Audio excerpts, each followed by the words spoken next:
বন্ধুরা আসসালামু আলাইকুম। ওয়েব পেজ টাইমে আপনাদেরকে স্বাগতম। সো বন্ধুরা, আপনারা আশা করি মাইক্রোজব ওয়েবসাইট সম্পর্কে জানেন। সো বন্ধুরা, আজকের এই ভিডিওতে আমি আপনাদেরকে দেখানোর চেষ্টা করব কিভাবে আপনি ওয়ার্কআপ জবের মতো এরকম টাইপের প্রফেশনাল একটা মাইক্রোজব ওয়েবসাইট তৈরি করতে পারবেন। সো কথা না বাড়িয়ে চলুন আমরা আমাদের ভিডিওটা শুরু করি। সো ফার্স্ট অফ অল আমরা আমাদের সি প্যানেলের ভিতরে প্রবেশ করব। সো সি প্যানেল সম্পর্কে যারা জানেন না, সি প্যানেল হইতেছে মূলত ডেভেলপারের প্যানেল বলতে পারেন আপনি এই সি প্যানেলকে। সো এই সি প্যানেল আপনি যখন একটা ডোমেইন হোস্টিং এগুলা বাই করেন, এরপরে আপনি একটা পারফেক্ট সি প্যানেল পান যেখান থেকে আপনি সবকিছু ম্যানেজ করতে পারবেন। সো আপনার যদি ডোমেইন হোস্টিং কেনেন এরকম বাজেট না থাকে, তাহলে আপনি সিম্পলি আমাদের এই সাপোর্ট নাম্বারে যোগাযোগ করতে পারেন। আপনার যদি রেডি পারফেক্ট ওয়েবসাইটের দরকার হয়ে থাকে, আমরা আপনাকে ডোমেইন হোস্টিং সম্পূর্ণ ফ্রিতে দিয়ে একটা ওয়েবসাইট বানাই দেওয়ার চেষ্টা করব।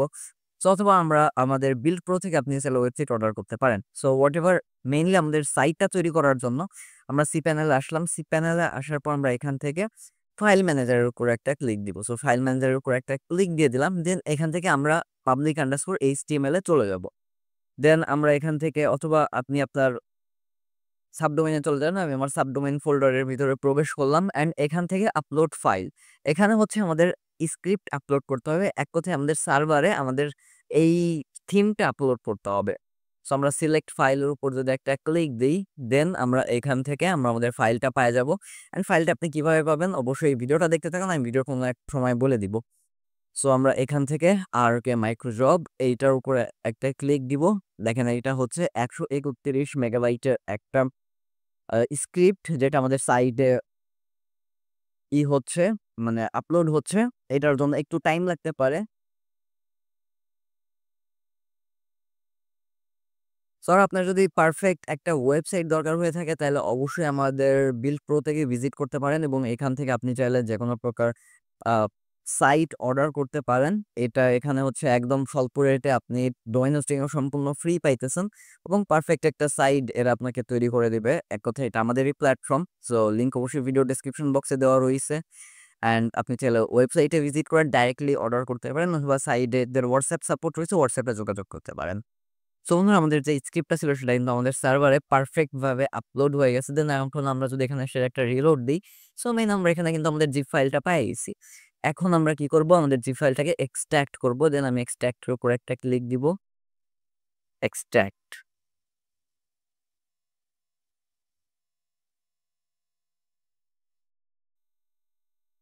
সো আমরা এক্সট্রাক্টের উপর ক্লিক দিলাম অ্যান্ড আমরা চাইলে এই জিপ ফাইলটাকে ডিলিট করে দিতে পারি। দেন এখন কি করতে হবে, আমরা যদি আমাদের সাইটের ভিতরে প্রবেশ করি, তাহলে আপনি আমাদের সাইটে এখনো কিছুই সম্ভবত দেখতে পাওয়ার কথা না।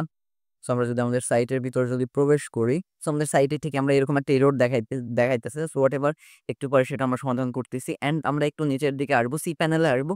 দেন এখান থেকে আমরা ম্যানেজ মাই ডেটাবেজে চলে যাব। মেইনলি আমরা এখন আমাদের একটা ডেটাবেস তৈরি করব। সো ডেটাবেস কি সেটা সম্পর্কে যদি আপনি না জানেন, ডেটাবেস হচ্ছে আমাদের ওয়েবসাইটের সব ডেটাগুলো যেখানে স্টোর হয় সেইটা।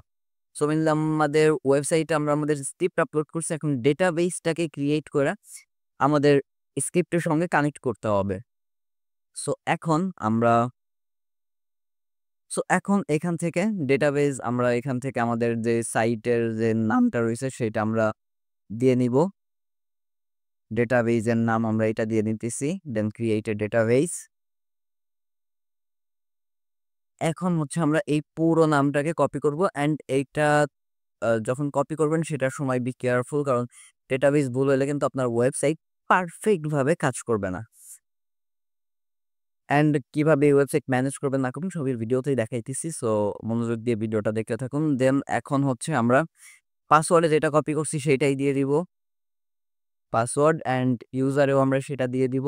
আগে শুধুমাত্র আমাদের যে গ্যাপটা রয়েছে সেটার আগেরটুকু দিয়ে দিব। দেন আমরা একটা ইউজারও তৈরি করে নিব।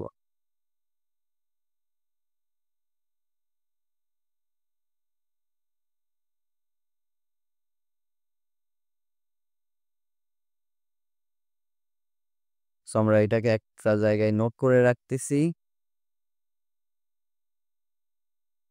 সো আমাদের এই ডেটাবেসটা তৈরি করা ভুল হইছে, যার কারণে আমরা জিনিসটাকে একবার ডিলিট করে দিই অ্যান্ড আবার নতুন করে তৈরি করি।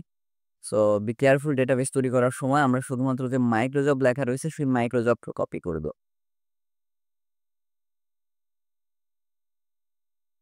সো এখান থেকে আমরা মাইক্রোজব, দেন ক্রিয়েট ডেটাবেজের উপর আমরা একটা ক্লিক দিয়ে দিলাম।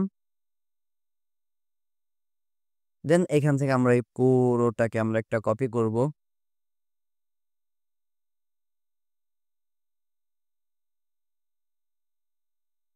দেন এখান থেকে আমরা পাসওয়ার্ডের উপর একটা ক্লিক দিব। এগেইন পাসওয়ার্ড আমরা এই সেম এটাই দিয়ে দিব এবং ইউজারেও আমরা ঠিক এটা দিয়ে আগের আমাদের এইচটিএস প্রো সেইটা কেটে দিব। এখানে আপনি আপনার ডোমেইনের নামটা সেটা বসাই দিবেন। সো এখান থেকে আমরা গো ব্যাক-এর উপর একটা ক্লিক দিয়ে নিলাম। এখন হচ্ছে আমরা কি করছি, ডেটাবেস ক্রিয়েট করছি, ইউজার ক্রিয়েট করছি। এখন আমরা আমাদের ডেটাবেস অ্যান্ড ইউজারকে কানেক্ট করব। সো এটার জন্য আমরা একটু নিচে আসলে ইউজার, যেখান থেকে আমরা আমাদের ডেটাবেসটা দেখতে পারবো, মাইক্রো জব, এখান থেকে মাইক্রো জব আপনি যে কোনো নামে ডেটাবেস বানাইতে পারেন। দেন আমি অ্যাডের উপর একটা ক্লিক দিব। দেন আমরা অল পারমিশন অ্যাপ্রুভ করে সেভ চেঞ্জে ক্লিক দিয়ে দিব। সো এটা কমপ্লিট। আমরা এই ট্যাবটা চাইলে কাইটে দিতে পারি। দেন আমরা এখান থেকে পিএইচপি মাই অ্যাডমিনের উপর একটা ক্লিক দিয়ে দিলাম। দেন আমরা এখান থেকে মাইক্রোজব এটার উপর একটা ক্লিক দিব। দেন আমরা ইম্পোর্ট ব্রাউজ, এখান থেকে আমরা আমাদের ডেটাবেজের যে এসকিউএল ফাইল আছে সেইটাকে আপলোড করে দিব। সো এসকিউএল ফাইলটা আমরা এখান থেকে আপলোড করে দিতেছি। সো এই যে আমাদের এসকিউএল ফাইল। দেন ইম্পোর্টের উপর আমরা একটা ক্লিক দিব।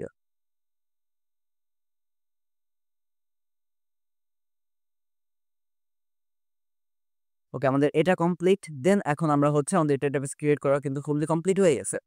দেন আমরা এখান থেকে আমরা যদি আমাদের ফাইল ম্যানেজারে আসি, দেন এখান থেকে আমরা আমাদের এই জিপ ফাইলটা এটা চাইলে আপনি ডিলিট করে দিতে পারেন অথবা রাইখেও দিতে পারেন। সো প্যারা নাই। দেন আমরা ইএমভি ফাইলে যাব অ্যান্ড এডিটের উপর একটা ক্লিক দিব। এখন আমি যদি আপনাকে একটু জুম করে দেখাই, এই যে দেখেন এইখানে হচ্ছে একটা ডেটাবেজের নাম দেওয়া রয়েছে ডিফল্ট। সো এখান থেকে আমরা আমাদের ডেটাবেজের নাম, ইউজার, পাসওয়ার্ড এই সব কিছু দিয়ে দিব।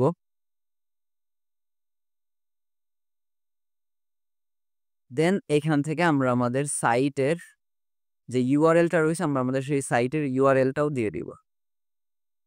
ওকে, সো সাইটের ইউআরএলটাও দিয়ে দিছি। দেন এখন আমরা সেভ চেঞ্জের উপর একটা ক্লিক দিয়ে দিব। .env ফাইল যেটা ছিল ওইটাকে দিয়ে দিলাম ক্লিক। দেন এখন যদি আমরা আমাদের সাইটটা যদি একবার রিলোড দেই, আমাদের সাইটটা কিন্তু ফুললি কমপ্লিট হয়ে যাওয়ার কথা। সো বন্ধুরা মেইনলি কিন্তু আমাদের এই মাইক্রোসফট ওয়েবসাইটটা কিন্তু পারফেক্টলি তৈরি হয়ে গেছে। অ্যান্ড আপনারা যদি এর অ্যাডমিন প্যানেল নিয়ে যদি কোনো ভিডিও চান অবশ্যই কমেন্ট করতে পারেন। আমি এর নেক্সট একটা ভিডিওতে এটার অ্যাডমিন প্যানেল নিয়ে বিস্তারিত একটা ভিডিও বানাবো, কারণ এটার অ্যাডমিন প্যানেলে হিউজ ফাংশনালিটি আছে এবং অনেক বড় একটা সাইট এটা, যার জন্য আমি এই এক ভিডিওতে এই জিনিসটা ফুললি কভার করতে পারতেছি না। সো যারা অবশ্যই চ্যানেলে নতুন তারা অবশ্যই চ্যানেলটাকে সাবস্ক্রাইব করে রাখতে পারেন। অ্যান্ড যাদের এই সকল ওয়েবসাইট দরকার, ই-কমার্স, এসএমএম প্যানেল বা এই যে কোনো ধরনের ওয়েবসাইট দরকার হয় তারা চাইলে এইচটিএস বিল্ড প্রো থেকে অর্ডার করতে পারেন অথবা আমাদের এই সাপোর্ট নাম্বারে কন্ট্যাক্ট করতে পারেন।